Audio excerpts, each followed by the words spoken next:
Assalamualaikum warahmatullahi wabarakatuh.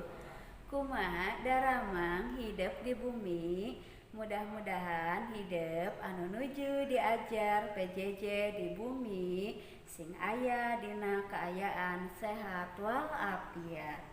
Saupami aya rerencangan urang dinten ayeuna anu nuju kirang sehat, hayu urang doakeun ku urang sadayana sing enggal didamangkeun. Amin. Sateu acan dikawitan, hayu urang maca basmalah sasarengan.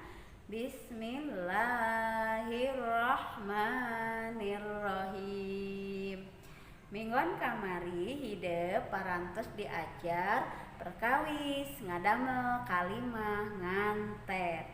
Kanggo minggon ayeuna hidup bade diajar milari kecap atanapi kata anu ngagunakeun rarangken tukangna sareng rarangken tukangkeun.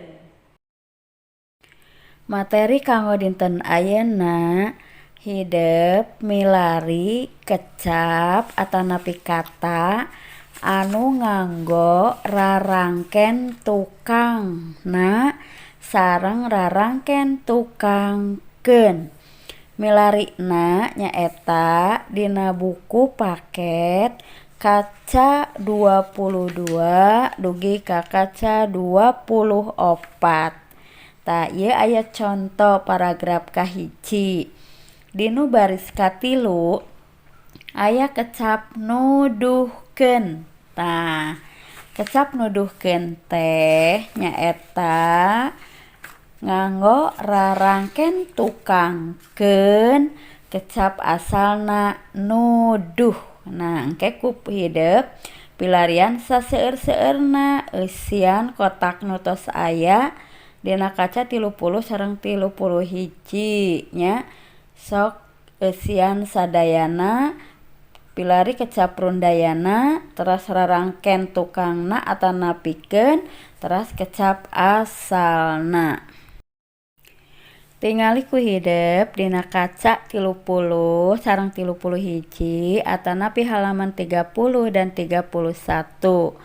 Aya contoh kubuntin bade dijelaskeun heula.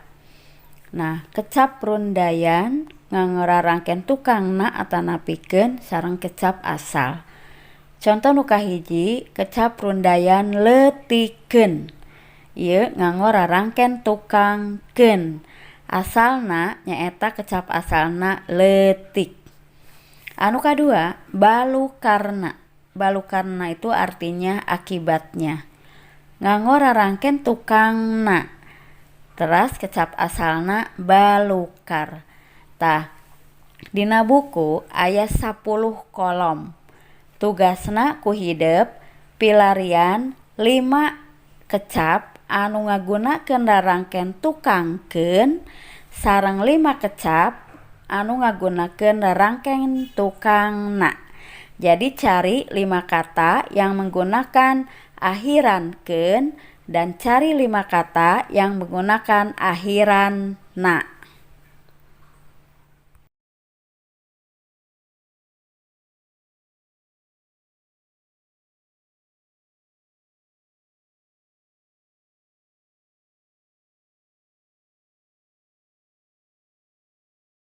Materi kanggo dinten ayeuna nyaeta hidup mencari kata yang menggunakan akhiranna sama akhirankeun.